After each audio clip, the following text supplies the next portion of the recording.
Hey guys, it's Isa and welcome back to my channel. Today I'm going to be showing you guys how to do these beautiful poetic justice box braids. I think they're so cute. Like literally they're all the way down my back. Look how long my braids are, like.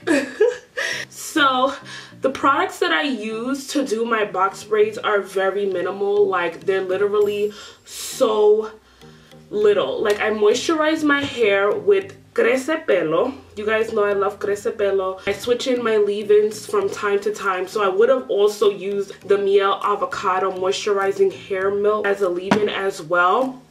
And I like those type of things. And the oil that I use on my hair is castor oil. You guys know that I absolutely am obsessed with castor oil, the Jamaican black castor oil. And I use peppermint oil to put on my scalp when my hair gets pretty itchy. And as I went to go ahead and proceed to do my braids, I went ahead and I used Eco Styler Gel, the green one, which is, you know, pretty good. And I also use the Maury's Edge Wax to kind of get my braids to look nice and neat and cute and just beat to the gods. I am going to go ahead and put my hair in hot water again, even though it is pretty neat, but every couple days I like to go ahead and put my hair in hot water to kind of get it to look, you know, nice and sleek and down.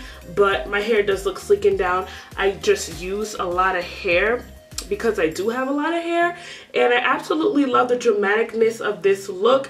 This took me 4 days to do because I did run out of hair, and these are waist length box braids, which I absolutely loved. I was about to do them all the way down to my ankles, but I didn't want to be too dramatic. I'm already being dramatic enough.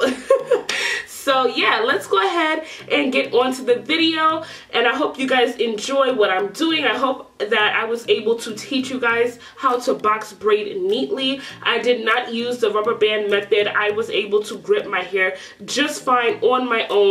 If you guys want to learn different methods and things of that nature of how to use the rubber band method and things of that nature, go ahead and comment that down below or like this video. Make sure you go ahead and like, subscribe, comment, and share. Follow me on all my social media. All my social media will be down in the description box. I know I always say that I'm going to put it in the description box and I don't, but I'm going to do it in this video, I promise, and try to update all my other videos as well. So let's go ahead and switch over to the tutorial. Here, this is why I have my chair here. I'm using my chair as a prop. So the hair is there. I'm using Eco Styler Gel, and I'm using the Maury's Edge Wax Extreme Hold. I don't ever use that for my edges or anything like that. I'm using that to hold my hair. The key to getting like beautiful braids and not getting them to look like too squared is to actually go ahead and use thinner sections. So I like to use a section about this big, even if my braids are going to be medium sized. You know, I like to take thin sections for medium-sized braids because big sections will make that box look that nobody likes. I mean, some people like it, you know, but I like my box braids to look neat, but I don't want that perfect squared shape. And I do every other braid, so I will be braiding in between, if that makes sense. So for example, I will start off here. This one section will be right there, and it will start off my edges, you see. Instead of just going ahead and taking a big section that's right next to it like this, it will create a section that's too big. So what I'm going to do is take a section right before, maybe a little bigger, you know, just about this big, and I will put the rest away. Normally have a clip here, but I don't even know where that clip is, so I'm gonna hold it down with my comb. I am going to then add my edge wax, and I'm going to just put it on my edges basically. hold it down, and add my Eco Styler.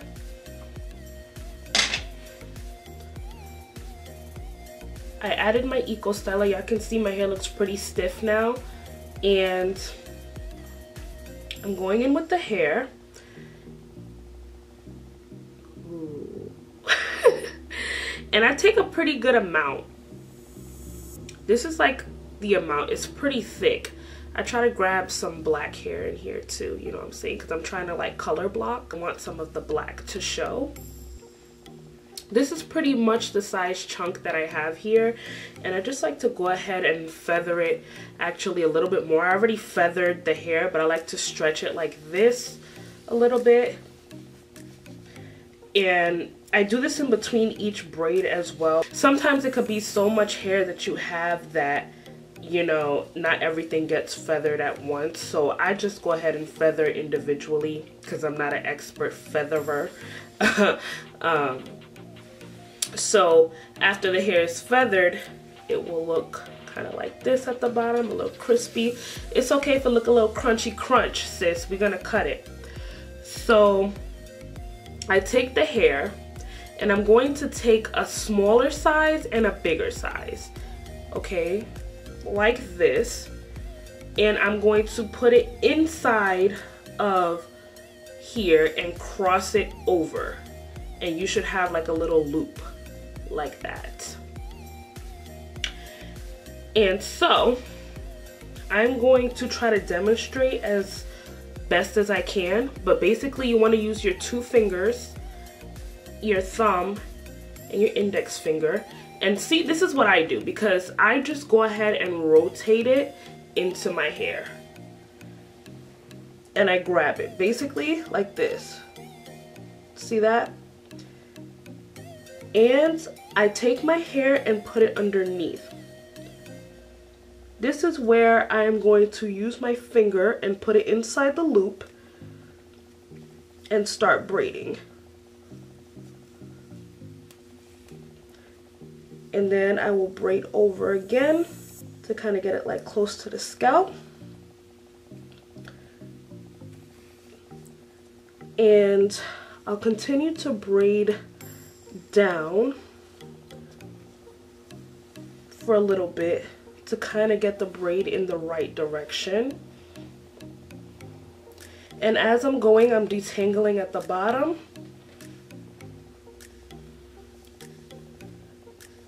And then I like to go ahead and start braiding.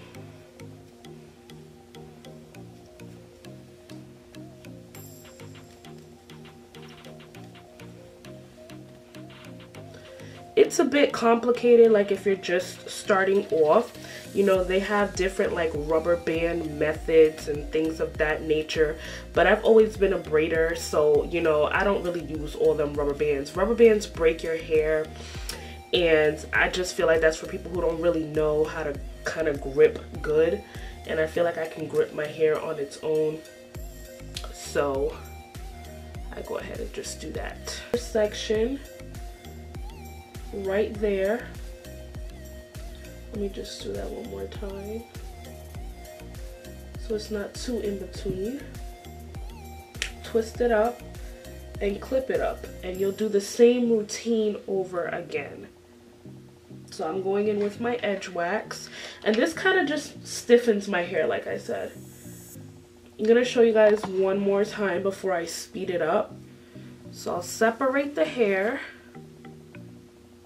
And what I like about using this color block hair, oh, by the way, I didn't even mention, the hair that I'm using is expression hair. The hair that I'm using is expression hair, and it's so beautiful. The color is M1B/BG. I don't know if I'm saying that correctly, but it's red and black, okay? Red and black. It's not hard to find. Like, I went to my local beauty, well, it wasn't my local one. My local beauty supply store is trash. But yeah, so you get this section out here, pretty big, and I'll just go ahead and stretch it. Even though the hair has already been pre-stretched, I still stretch it again. I'm just stretching it at the bottom too, and make sure that the hair is pre-detangled before you start. And like I said, I like to use a thinner section on one side and a thicker section on the other. You don't want it to be too drastic of a difference between the thin and thickness. Just a little bit so that your hair can latch onto it, you know, because obviously when you put your hair underneath, you're going to tuck it in one section and you don't want the section to be too big.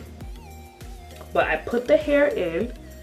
As you can see, my hair is here. I let it go and I grab my hair and tuck it underneath. And I just literally go over this section and kind of weave it like a basket. And I kind of try to separate the hair as I go. And I'll braid going down like so. And once I feel like my hair has a good grip, I'll let it go and I'll braid. Continue to braid tight, guys, because do not let the looseness, do not start to braid looser as you go down. Keep braiding tight so your braid could be nice and neat and follow the consistency of the braid.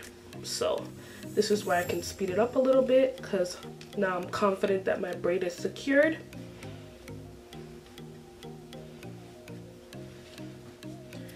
And if y'all see me looking back and forth, it's because I'm looking into the lens, but I'm also looking into the mirror. So yeah.